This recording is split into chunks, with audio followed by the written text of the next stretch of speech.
All right, and we are back on air to get to tackle this conversation that may be triggering to some but must be had. There's, while we were actually just having a conversation off air, there's a word that we should do away with completely when we're talking about people who've died by suicide, and that is the word committing suicide. And I've actually read it there as well. Committed the crime of attempted suicide. Can we begin there? You know, what are the best terms to use so that we avoid saying he or she committed suicide? I think for me, the term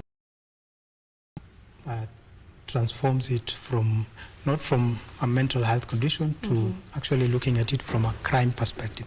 So the correct term is to attempt suicide and not commit. So for me, it actually begins not on the word suicide alone, but from most mental health words. Fortunately, we do not have the lexicons, the right lexicons, from English to Swahili to say these are the right mental health terminologies. Even if we say committed suicide in English, we have to go away with what is the local languages that most of us speak outside the air. It's Swahili. Swahili also, it's criminalizing kujiua. It's like I have intentionally decided I want to take my life away. You see. So what is that? That is also another question that we have to look at. That apart from suicide, what are other mental health terminologies that are causing more harm that we really need to look into ways to find the right, correct lexicons that do not cause more harm, starting with the word suicide. All right. To you, Cleopa, maybe, you know, suicide is still a taboo topic in so many communities as we speak right now, still in Kenya. Why is this so? Why do we still have suicide being looked at? You know, this is not something you talk about loudly. We should be spoken in very harsh tones, you know. Why is this the case? I would like to start by, first of all, when you look at the numbers you have said, 4 people in Kenya dying means that there are 4 families every day who are mourning, who are in pain because of losing their loved ones. So I think it's good as we start, we also go back into the whole of this year, last year, how many families have lost their loved ones through dying by suicide. So then we start asking, where are these beliefs coming from? Some of them are traditional, cultural, the way certain communities view dying by suicide. Like someone is weak, or like it's someone who has been bewitched. There are several other things when we look at our cultural religious practices. Then we also look at our Christian or Muslim. How do the churches treat and teach about dying by suicide? Then again, our constitution. And that is what now we are looking around, so that all these places, we help them to see that dying by suicide, most of the time, almost over 90% of the people who die by suicide is because they are unwell. And that's where now the whole issue of mental health comes in. And so we start helping people to also understand mental wellness. And when we have this kind of discussions, then that is the starting point of helping people to discuss anything related to mental health, and especially dying by suicide, because death carries so many things to the person, to the community. It has a lot of concept. So when we are discussing such a topic, and that's why you'll find, because of the way death is seen in our communities, death is seen. Then, talking about dying by suicide, we are also discussing death. And so that's why you see many people will have some limitation on what to say about suicide. But I think it's because of lack of education, lack of awareness to the stages, especially when we come to the question you had asked. I would like to say we have different stages. There is the ideation, the thinking, which many people think problems are too many, and then someone says, I'm not worthy to live. So it's just a thought. Then there is the planning. you have thought of dying, and then you start planning how to die. And the planning can also be accelerated by availability of what you can do in order to die fast. So there is now the attempt. They're now trying to die. And then there is that person who has attempted. By use of whatever is available, they have attempted to die. Now, all those stages are different. And that's why as we are demystifying and talking about dying by suicide, we go through all that process. Yeah. All right. Now, you know, with what you've actually said, it just shows that we have stigma around, you know, suicide. There's so much stigma around it. I don't know if you guys have heard about it, but I've heard of communities whereby if someone dies by suicide, they can't be buried during the day. They have to be buried at night. You know, there are those who, if Ali Jinyonga, you know, before they take him down or her down from that rope, he has to be beaten. Like it's something that is there. So maybe just how does stigma around mental health and suicide in general show up in our communities? Okay. I think to begin with, most mental illnesses, if you look at the genetics of it, what is the causation? First of all, you find that, like physical illnesses, we have the real causation of mental illnesses, and that can be environmental. You can have mental illnesses, suicide included, from the environment that you're living on. Maybe there's economic stressors and whatnot, and then there's social stressors and all those kind of things. But the most important part that people forget is the biomedical aspect. Right? So the biomedical aspect means that you have two things. You have your brain and you have your mind. Your brain is the organ inside your skull, and it produces chemicals. And then you have your mind, which is your thoughts, your behaviors, and feelings. So these two have to work together. So when they are not working together, that means that we may say that you have some mental illnesses. And remember, the brain produces chemicals. So when you're looking at people who have high chances of attempting suicide, they have major depression. Depression is a mental illness. They have bipolar. Bipolar is also a mental illness, which is under mood disorders, whereby sometimes you have the depressive side and you have the high side, whereby the depressive side is actually it makes you feel signs of depressions, which can lead you to attempting suicide. And then one part that we usually forget the most is the genetics. Most mental illnesses are actually passed through generations. That is why you'll have a family, we know that in this family people have been dying by suicide. And what is the automatic thing we will say? That this family is bewitched, wamerogwa. There is something in this family, not knowing that it is generational. And you did not write a letter to your creator and say, put me in this family where this thing is. And that is where the stigma is supposed to start. And that is how we educate even religious leaders, because Kenya is highly religious, and if you look at both Islam and Christianity, some churches and mosques until now do not bury people who have died by suicide. So when they start understanding that this is an illness, just like physical illness, the way you have cancer, the way you have, it's just that you cannot see it. It is that. So when you start, because most of them assume that this is something you just want to, like you've just sat down and say, life is difficult, then I go and attempt. When they know that it is biomedical, it is happening in your body, it is genetics, it's something, it's out of your control, then that helps reduce the stigma, because you understand that this is out of somebody's control. How do we more of support them to manage it instead of punishing them for it? Because like you've said, even in cost, because it's at the cost line, the most prudent way that people attempt suicide is by throwing themselves into the ocean, right? But when they rescue you, they beat you up. So it's like you have, I'm assuming physical illnesses. Let's say you have cancer, and then I find that you have cancer, and then I beat you up for having that illness. And then one of the main reasons we have stigma around mental illnesses is because it's invisible.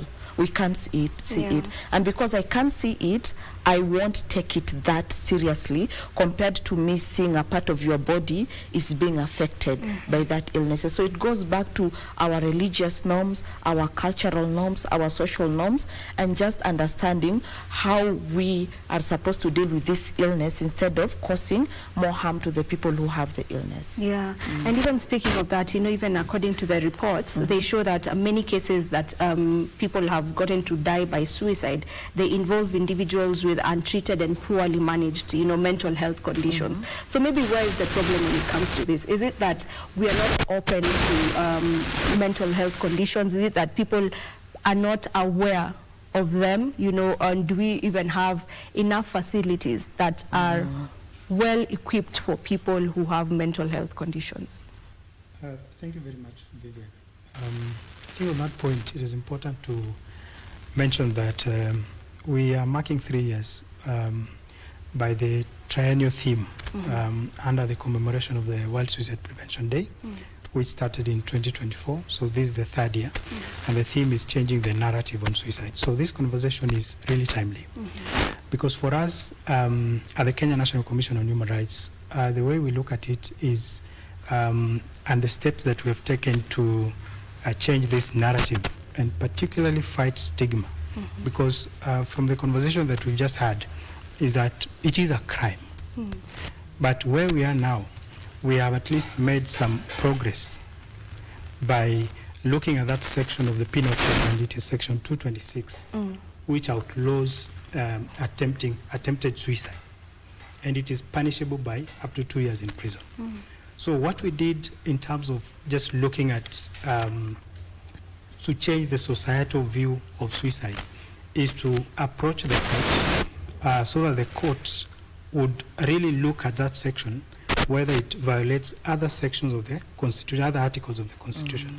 And particularly as a commission, we were 3 petitioners in that process. The commission, Charity Muturi, who sadly passed away last year before the decision would come, and the Kenya Psychiatric Association. So our approach was, suicide is a mental health condition. Nobody just wakes up a day and tries to take their own life. So there are underlying conditions that, if they are not checked, you know, this mental health needs of an individual, which drives an individual to that extreme point of taking their lives. So looking at the numbers that you've mentioned, 700,000 globally, in Kenya, about 4 people dying every day. And the Mental Health Task Force report of 2020, and including even the suicide prevention strategy, put at the number that for every one completed suicide, there are 20 others attempting. So it is really a crisis.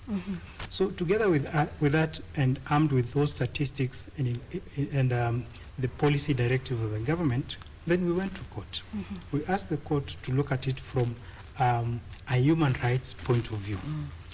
And not just human rights, but specifically the right to health. Because Article 43 is categorical, that every person has a right to the highest attainable standard of health, including mental health. So on that basis, and looking at that section being discriminatory on persons with disabilities, because this is a person with mental health condition, and now the Mental Health Act of 2022 has categorized those people as persons with mental illness. So they are persons with disabilities. So I believe they need to check on your mic in a moment. So maybe as they do that, probably to you, sir, how do we go about responsibly reporting cases of suicide? What's the best way to go about reporting these cases? The first thing is there is a lot of effort, like what Ian just said, that are already in place. Like, we want to thank our government, which came up with the task force, and the task force recommended that most of the institutions, including the police, including other governments, they have a section of mental wellness and talk about mental health. And I'm privileged because there is a time I was working in a hospital setup, and I was involved in training of police commanders throughout the country, so that it starts from there. And today I know in Kenya, even if you go to a police station to report about attempted suicide, the way you'll be treated is different from it was before, because there is a lot of awareness. But then it all starts from the family, from the community, from us talking about dying by suicide, and from people understanding exactly what we mean when we are talking about suicide. So suicide is not a mental illness. It's one of the symptoms. Like if you have depression, we have about 9 signs and symptoms of depression. Low energy level, lack of sleep, not eating, and among them, dying by suicide. So like for me, since I'm a psychologist, if someone comes to me and they talk like they have already given up in life, I will be picking on, have they ever thought? And that is something that has to come up for any practitioner. Have they ever had a thought of dying? So I work on that thought. Have they ever attempted? I work on that. Then I involve the family. And this is where now we need to create this awareness, so that if someone attempts to die by suicide, or someone mentioned, like nilisikia kwenda kwa baba, you know, those are statements people just say, oh, naona maisha hii si mazuri. If you hear someone saying that, you need to take that person to a psychologist or a doctor and say, huyu mtu amekuwa akirudia, this person has said this thing several times. So that's how we start reporting. If at all someone has attempted, either through use of medicine or hanging with a rope, and then you cut the rope, instead of taking that person to the police, take that person to the hospital. So the reporting, there is not even reporting, is knowing anyone who mentions a word, who starts giving out a gift, who start visiting people saying kwaheri. You know, simple things that people do.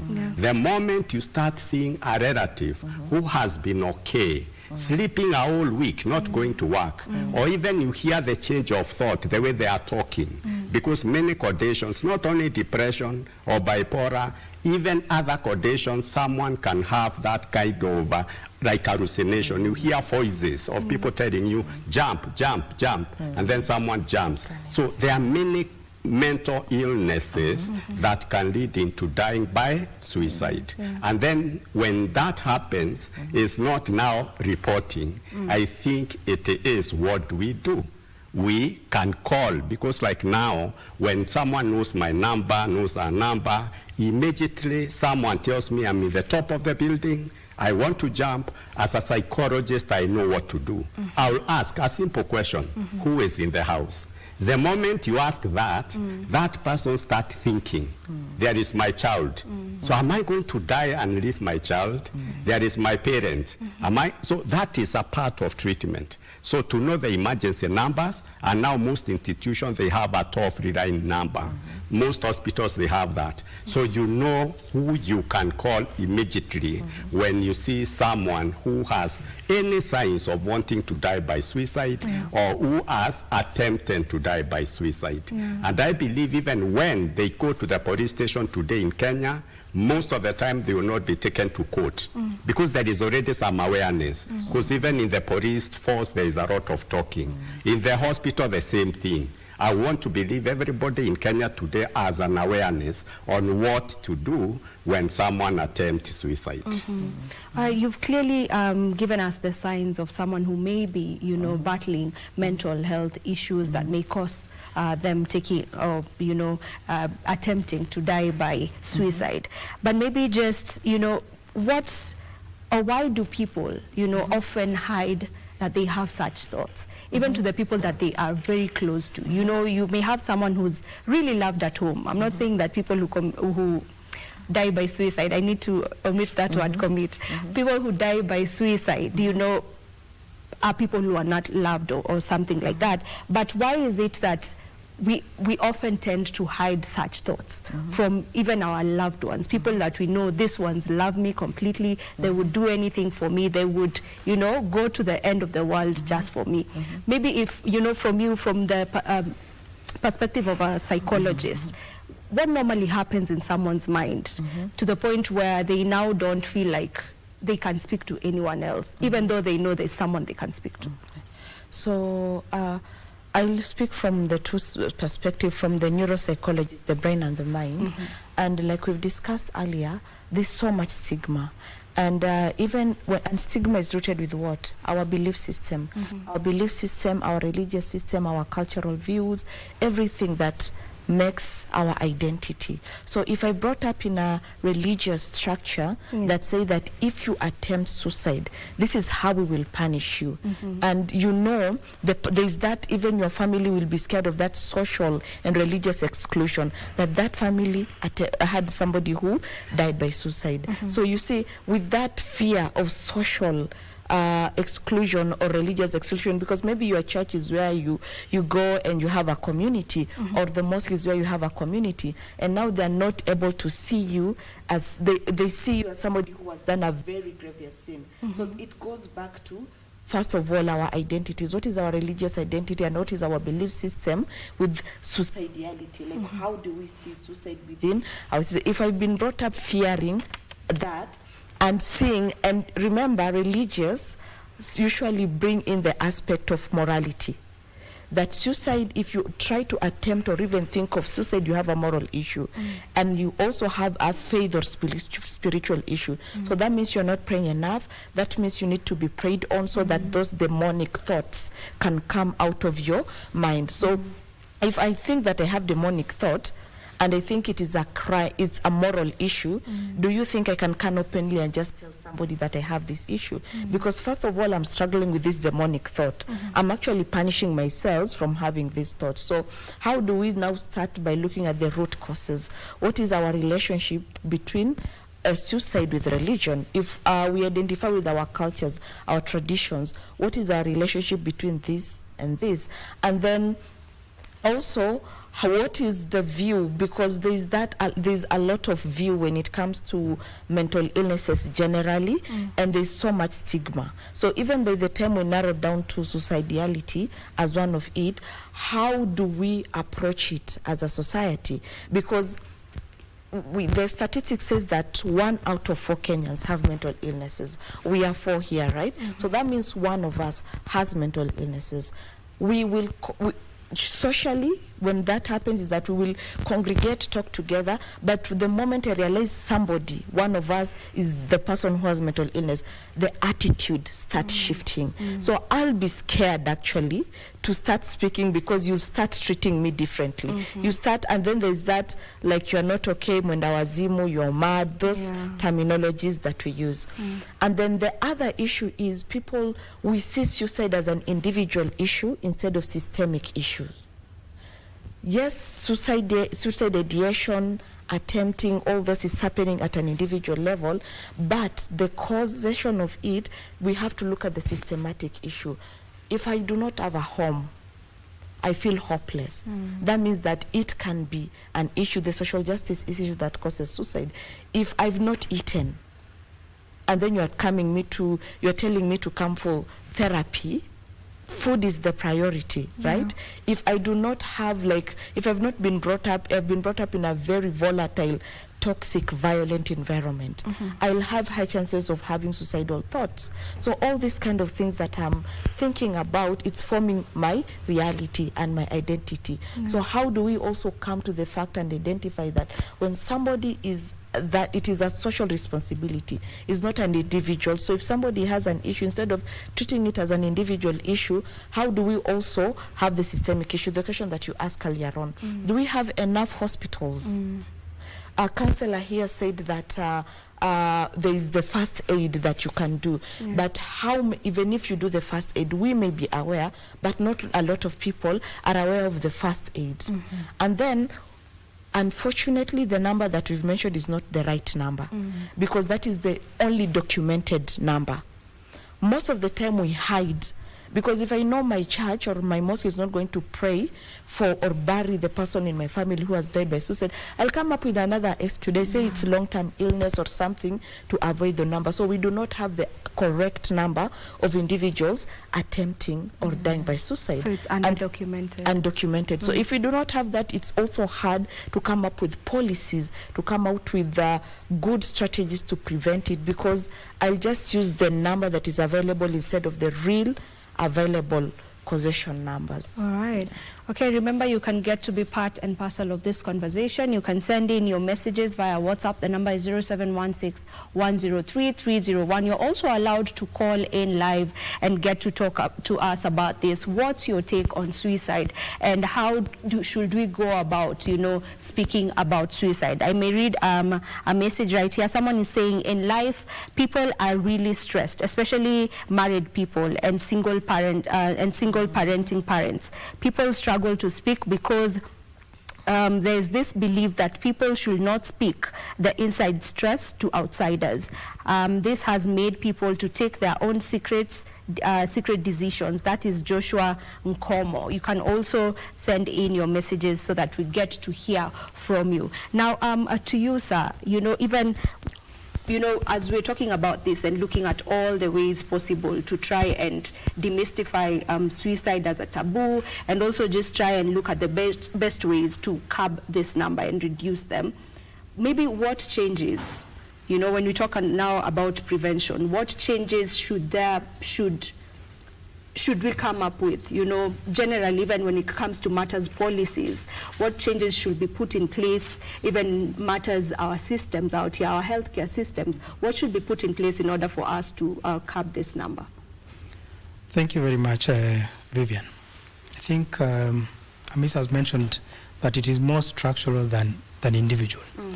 And the point that we would like to make as a commission is that when we approach the court to decriminalize attempted suicide, we were dealing with one aspect of the structural aspect of suicide, which is the legislative obstacle that was there. Because if it is a crime, then it means people cannot come out and speak and seek help. Yeah. So that is what we tried and deal with it when we went to court. But now, yes, we have that decision. It is with us that it is no longer a crime. So what we're asking people is, come out. If you experience those crises that pushes you to those extremes, you can seek for help and no one will judge you. But we need to put in place structures so that we move from just having good policies in place to where actually people can access help. And the push has been, and it is even in the Mental Health Act, that can we have community mental health structures in place? Can those services be accessed at the community level? How are we integrating, for instance, Taifa Care with mental health services? Can somebody just go to, say, a dispensary and meet a professional and speak to? And that calls for investment. And I'm happy to note, even as a commission, that the mental health investment case of 2021, it put some statistics that, yes, there is a productivity loss when it comes to mental health conditions. But with the right investments from both private and public, government and the private sector, we can realize a return on investment over double. Say, for instance, if you spend 80 billion to cure, educate communities, those preventive aspects, you can realize a double return on that. So we are calling for enhanced investment on matters mental health, because I don't think the numbers have changed. Because when the task force was laying out its report, then the investment on mental health was paltry 0.001%. So you see, we're already talking about a crisis. Yeah. But what are we putting in so that we realize, or rather we address some of these interventions? So with that investment, we're able to get community mental health services, professionals in place they can speak to, and also track these numbers. Because earlier on I talked about it being, when it is a crime, then people don't turn up. And during one of our engagements, for instance, on matter suicide, you realize that many insurance service providers, they exclude attempted suicide from their cover. So that means if you go seek somebody who has attempted suicide and it is non-fatal, and they are going to seek medical services, the doctor, the prescribing doctor, the consultant will try and hide so that in the end the insurer will pay. But if it is mentioned attempted suicide, then that is excluded. So who takes care of? So it is a whole conversation that we should have, both from policy aspect and the practical aspect of it, making sure that indeed these services are accessible at the community level. We are able to, say, for instance, track these numbers systematically so that there is factual reporting. Yeah. Even if we are talking about responsible media reporting, but what numbers are we reporting? Are we under-reporting? Are we over-reporting? So what is the factual? And I think at this point also it is to note that even with decriminalization, it doesn't mean that we are going to see these numbers, going up. We will actually now address the issue factually, because cases will now start coming in. Reporting structures will be there.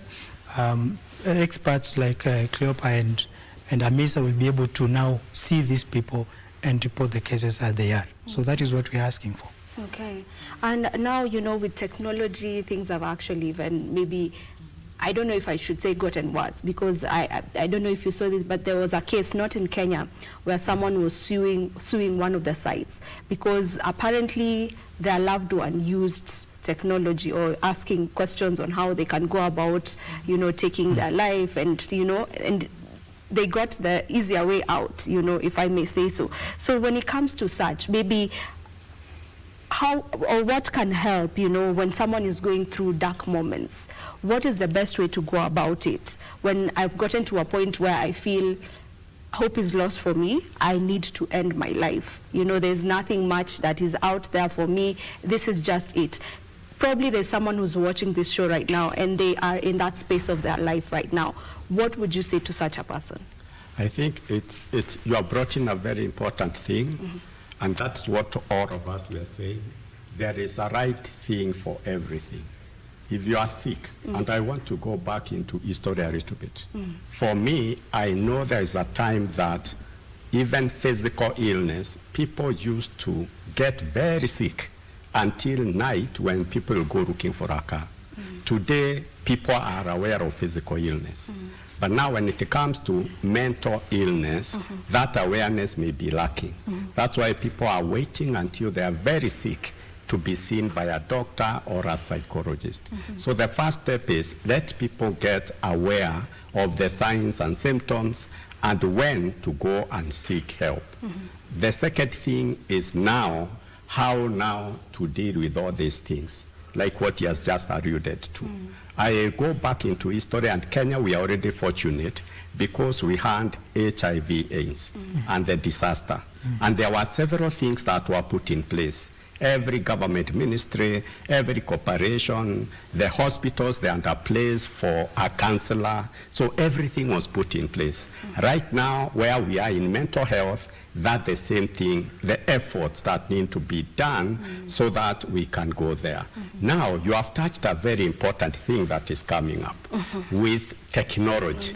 And I'm fortunate because I've been working in telecommunication industry. And so I was there from landline to automatic to telephony. So I am already there. And now we are into AI, artificial intelligence, where someone is waking up in the morning and saying, I'm feeling low, what should I do? Now, this is not a human being. This is a robot. And they will not have feelings. So if you are feeling sad, if you are feeling down, if you are not eating, if you are not sleeping, if you are having loss of memory, concentration, you need to talk to a person. Because when you come to me, I will be able to reason to some of the things that the machine cannot reason. That other people on WhatsApp, you may have a WhatsApp group and you are able to communicate to each other, but those people are not seeing you or they are not trained. Because to be a therapist, to be a counselor, you go through training. Like for us, I'm sure Madam will also say that for you in Kenya today to practice, you need a license. And the license, you need to produce a diploma or a degree. When you are going through a diploma, degree, master's, PhD, you are helped to be able to see someone, and by the time I'm seeing you, I've made 70% of the diagnosis. And I have tools. There are questions I can ask you. I can even give you some assessment tools that will tell me that you have depression. And a part of it, there will be the question of suicide. So, relying on online platforms, even asking people who have not been trained. So the process is those people who have received training, the government need to invest on them. I'm fortunate because I started training when there were only 2 or 3 institutions in Kenya training psychologists and counselors. Today, in all our universities, there is already a faculty of training people in counseling psychology. And then in the government, it's just recently that some counselors were starting to get involved and employed. So that need also to increase. Then people coming to see us, even those who are in private practice like me, or it is something that people need to now start getting aware of. It's worth it to invest a few shillings to see a therapist who is trained in his office, other than to wait until we are mourning because someone has died by suicide. So looking at the value of going to see a counselor, the way you'd see to a private doctor's office, going to a private counselor's office and paying for those services is the same, because you are saving a lot.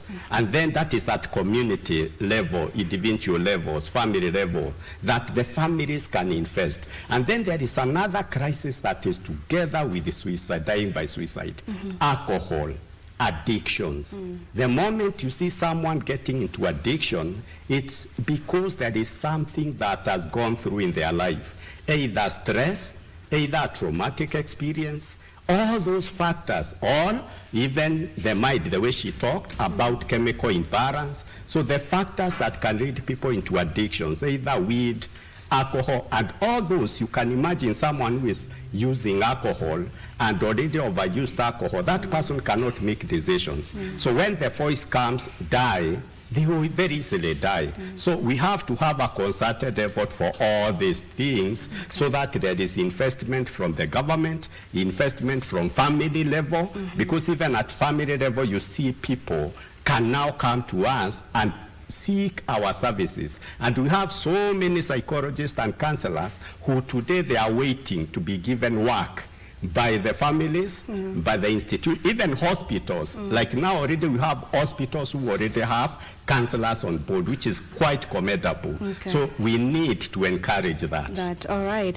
Let me read some of the messages as we come to a conclusion of this conversation. Someone is asking, how do we start talking about an issue that has been regarded as taboo in our culture? That is Winfred from Hispania. They're wondering, how do we even start talking about this issue? It's already a taboo. Another one is saying, kila mtu anatupea pressure, from siasa, parents, family members to our church leaders, but when it comes to opening up, hao ndio wa kwanza kusema twende tuongee. Another one is saying, thanks to KNCHR for pushing the issue of suicide not being a crime. This will give us a chance for us to air our issues openly without fear. That is Wanderi, who's watching from Kericho. One more right here as we wind up.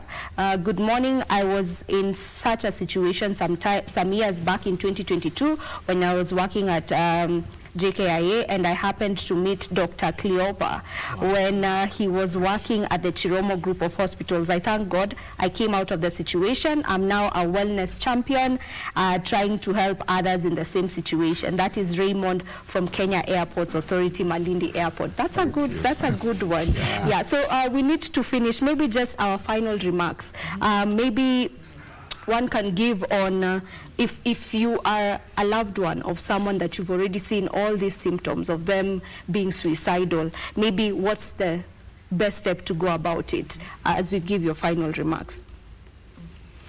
I can start with you. So I think when the first thing that Dr. Cleo mentioned is when you are in such a situation, do you know a professional? And the good thing is nowadays we have a lot of mental health champions. At least I know, because at Nivishe Foundation, we run a whole fellowship, fully funded, whereby we bring young Kenyans together and we teach them about mental health. And we actually center it within the African context. Because even when it comes to mental health knowledge, it's usually Euro-American. We borrow all their things like, but what is that local local way of dealing with our issues when we are not borrowing everything from them? And also one thing that I usually say is, how do we also bring older people?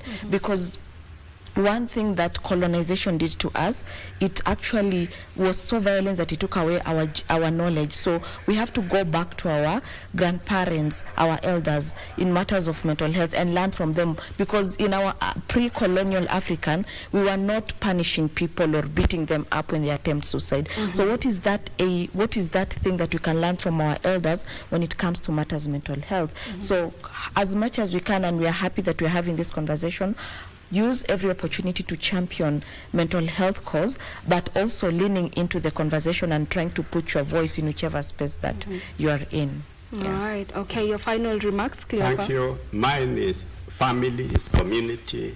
Let us, all of us, support each other, from stress management to when someone voices that they feel like they want to die by suicide. Thank you. All right. Okay, and your final remarks? For me, I think is to tell viewers that now with decriminalization of suicide, the law and policies are on their side. So let them not fear to come out and seek help. Thank you. All right, there's one more question here. You are having an important talk, but my question is, someone isn't employed or has no income. How can they afford to see a therapist that costs more than 3,000 a session? Make it free and it will work. Maybe this is a good one actually to wind up on. Are there any helplines that we can give to our viewers right now? Are there spaces where therapy is free? Because not everyone can afford even 1,000 bob per session. So if there are such places, if we can just talk about the first thing is anyone who is in the helping profession, a doctor, a psychologist. One of the things is not to do harm and always to be there to help people. So anyone who comes to my office, even if I'm saying a charge and you don't have money, we shall look for ways of supporting you. And you cannot, and it's against the law for us not to give services. But then for helplines, if they just check, there are several others. It's only that I don't like. I know Chiromo Hospital Group, they have a hotline. Kenya Association of Professional Counselors, they have a hotline. It's only that I can't remember them. But if you type, you'll get all the institutions. They have a toll-free line number. And then there are institutions like Kenya Red Cross. All there, if you call and you are in the crisis, they will know who to connect you to. And we all work with them, and they have a way of assisting. All right, one last one. I've said last one a couple of times, but this one really, kindly share with me the contacts or organizations of the counselors. So mine is Nivishe Foundation. So if you go online, you just type Nivishe Foundation, all our social media platform, and we offer affordable mental health services. But also the thing about mental health that we really need to have that. Vivian, for instance, now if you are cut here right now and you go to see a doctor, because that's something you can see, and they tell you to give whichever amount, what will you do? You will immediately, because it's visible. But the challenge we have about mental health is people just assume that I'm going to talk to a counselor. So why are they charging expensive? They don't see that that is an actual harm because it is invisible. Another example is if somebody, let's say, have a serious physical illness like cancer, all of us will come and contribute for you to get the support. But if I have a mental illness, which sometimes the medications are actually very expensive, if I won't even reach out to people to support me because nobody will take it seriously. So most of the time we hear people asking, why is mental health expensive? But they do not actually give it the priority or the importance that this thing is actually more is equally important as our physical health, so we need to prioritize it. So at Nivishe, we offer affordable, not free, affordable mental health services, and we don't send you away like Dr. has said. And all our social media platforms are Nivishe Foundation. Okay. Yeah. There we have it, and this is where we end this particular conversation. Thank you so much, gentlemen and lady, for... My contact is okay, very quickly. 0721 356 549. All right, there you have it. That is the counseling psychologist's number. And this is where we end this conversation. Thank you so much to each and every one of you who has been part of this conversation. And thank you to our panelists today. My colleagues are on the other end, Mike and Victor. Maybe as we just wind up, you know, what's the best way to address the topic of suicide, according to you? Oh, Victor. I like that discussion because, you know, I like the way you started it all. That talking about suicide is somewhat sounds like a taboo. That when someone is having that thought is a taboo. But you know, the experts say that when someone attempts to commit, I don't know whether I got it right. It's wrong to use the word commit. Exactly. It's attempted death by suicide. Yes. That person should not be taken to the police. I know it's a criminal offense. Actually, taking your own life is, even God himself doesn't want that. All right? So if you want to take your own life, then I think the best thing to do is to get into the root cause of the problem. I have a question probably. So if someone says that he's attempting or she's attempting, and the situation is because I don't have a job, why not solve that problem of, if you have an opportunity somewhere, get that person a source of income, if that's going to solve a problem.